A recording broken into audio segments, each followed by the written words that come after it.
En estos momentos saludamos a todo el mundo que nos ve y que nos oye desde el canal del Reino en la ciudad de San Felipe, Venezuela.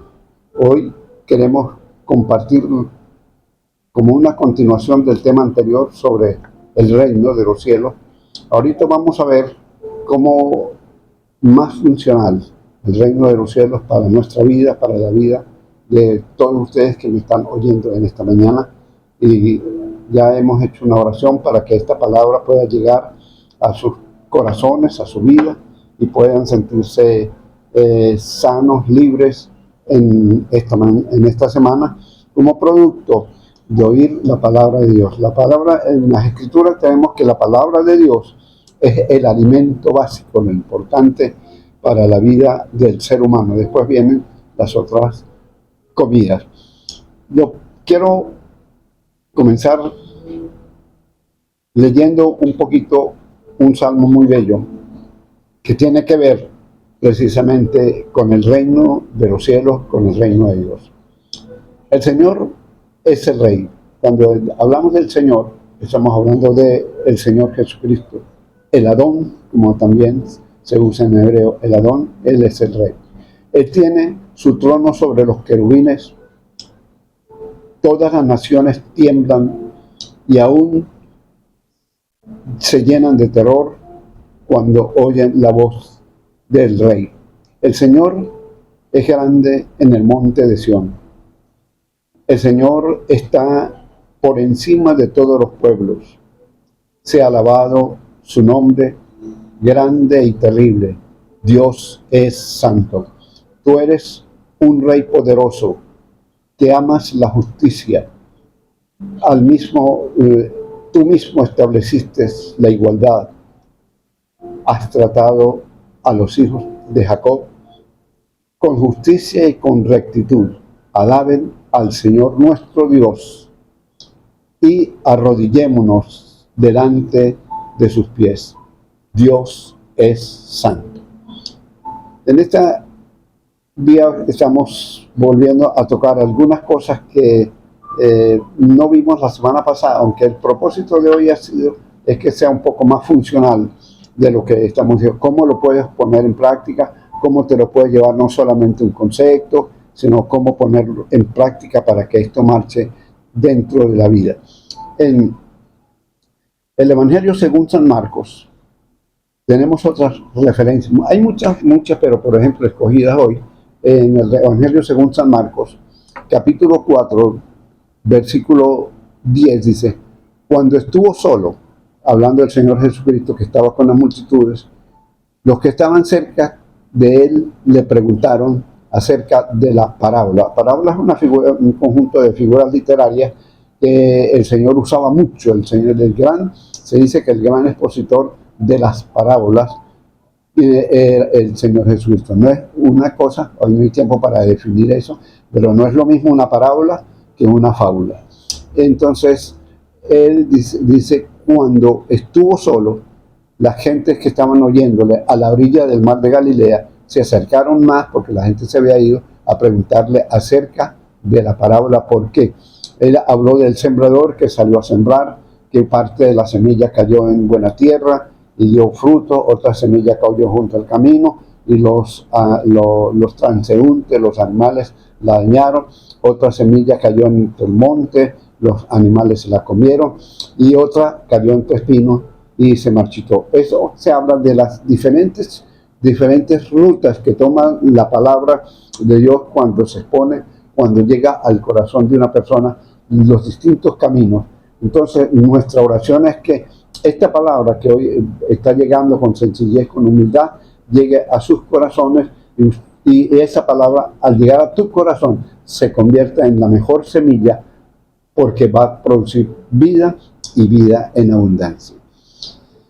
El reino de los cielos que el Señor Jesucristo vino a fundar, porque se habla del reino de Jesús, el reino de Yeshua. Él vino a fundar un reino no político, vino a formar un reino que va a estar establecido en el corazón de los seres humanos. En cada corazón Él va a sembrar esa semilla del reino. ¿Por qué? Porque así el reino de los cielos no es una institución localizada, sino que donde haya seres humanos con corazones abiertos que deseen y anhelen la palabra de Dios en sus vidas, entonces allí se va a funcionar el reino.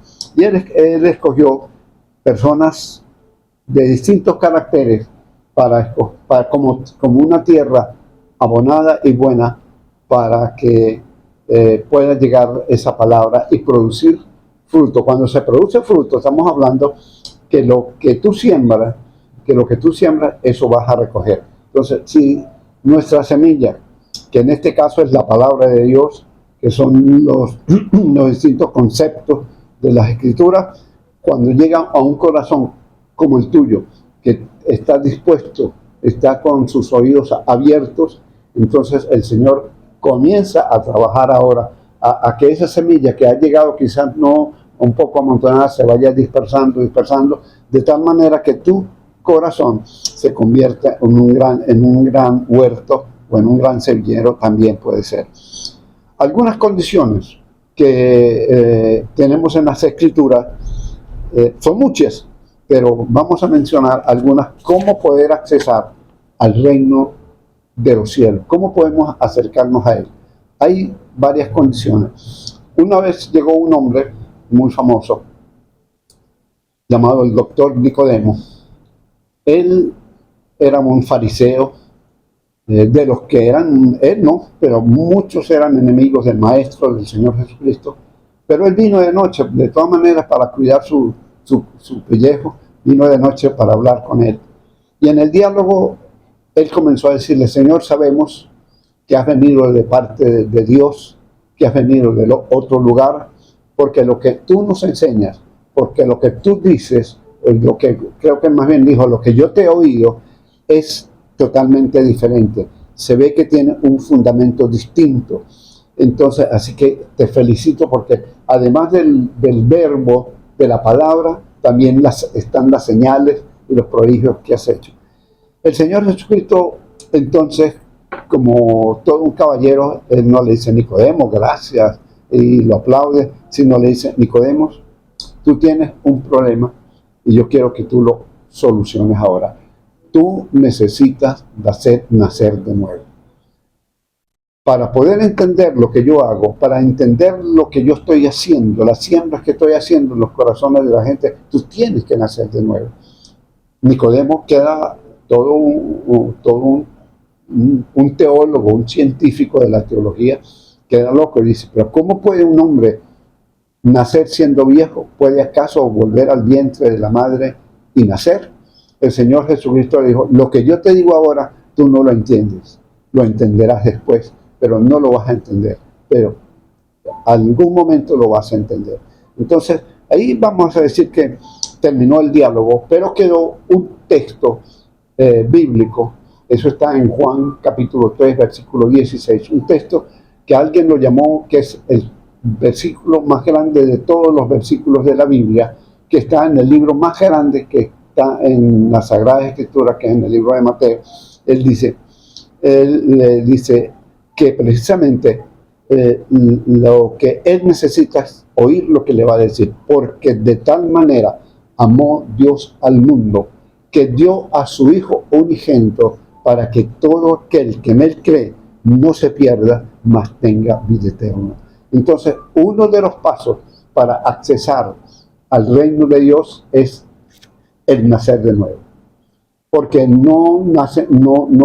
reino de Dios, el reino del Señor, no se llena con, vamos a decir, con cuestiones de viejas, con regalos de pasado, sino con vidas nuevas, vidas en abundancia, que lo que no pudieron disfrutar en este mundo, en esta tierra y en estos tiempos que estamos viviendo bajo tantos peligros y amenazas, los puedas gozar en la presencia del Señor. Entonces, por eso es la palabra. Él dice: de tal manera amó Dios al mundo, que ha dado su Hijo unigénito, para que todo aquel que en él cree no se pierda, mas tenga vida eterna. Pero también hay otra palabra que el Señor le dijo a uno de los líderes de una iglesia muy famosa en el Asia Menor, en la iglesia de Corinto. Él le dijo a uno de los que estaba hablando con él que era necesario. Dice, de cierto te digo que una de las cosas que necesitas para entrar en el reino de los cielos es también nacer de nuevo, pero desde otro punto de vista. Dice en la segunda carta a los Corintios, dice que el que nace de nuevo es nueva criatura, las cosas viejas pasaron y todas son hechas nuevas. Otra de las cosas que fuera del nuevo nacimiento necesitamos para accesar al reino de Dios es un espíritu de humildad.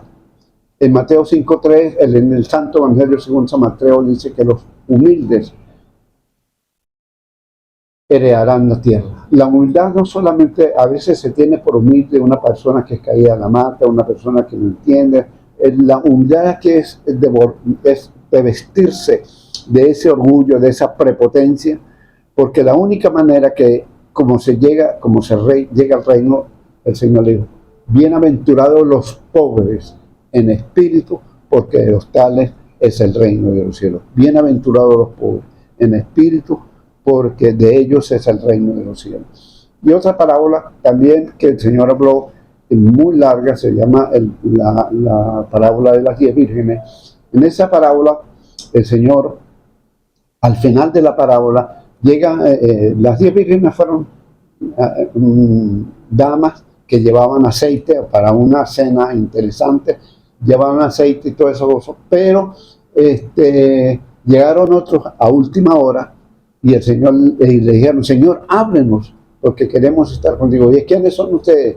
Ellos no supieron explicar, y entonces, claro, al no saber explicar, el Señor le dijo, bueno, los únicos que pueden entrar aquí son los que han tenido misericordia de sus amigos, han ayudado al pobre, han ayudado al que está preso, han ayudado al que ha quedado huérfano. Todos los que hacen estos servicios ante las personas son los que están, digamos, llamados para entrar al reino de los cielos. Entonces, una de las cosas que el reino de los cielos, además, no solamente es todas las cosas que te he mencionado ahora, sino que también es lo que hacemos, es la inversión que nosotros hacemos de todo lo que Dios nos ha dado en aquellos que no han alcanzado la verdad, la luz que el Señor por su gracia nos ha dado. Que el Señor nos bendiga, y quizás vamos a terminar diciendo esta palabra que dijo el Señor Jesucristo en el Evangelio según San Marcos. Cuando Él estuvo solo y los que estaban cerca de Él con Él, de los 12, le preguntaron diciendo, y les dijo, vosotros os he dado conocer los misterios del reino de Dios, mas los que están fuera, por palabras solamente, para que, como no quieren entender, pues no entienden. Entonces, queremos que el Señor, tú eres esa tierra buena, eres parte de esa parábola, y el Señor quiere que esta semilla que estamos sembrando humildemente pueda llegar a tu corazón. Y busca la Biblia, busca las Escrituras, ve a alguna comunidad, alguna iglesia cristiana que estén enseñando la palabra de Dios, de tal manera que puedas, que esto que has recibido, ampliarlo y que se haga de ti un gran árbol, como dice en el Salmo 1, que los árboles del Señor son árboles grandes que crecen a la orilla del río, que dan fruto en todo su tiempo. Estamos llamados a dar fruto a todo tiempo. Bendiciones, amigos, que el Señor los guarde. Nos veremos en la próxima semana.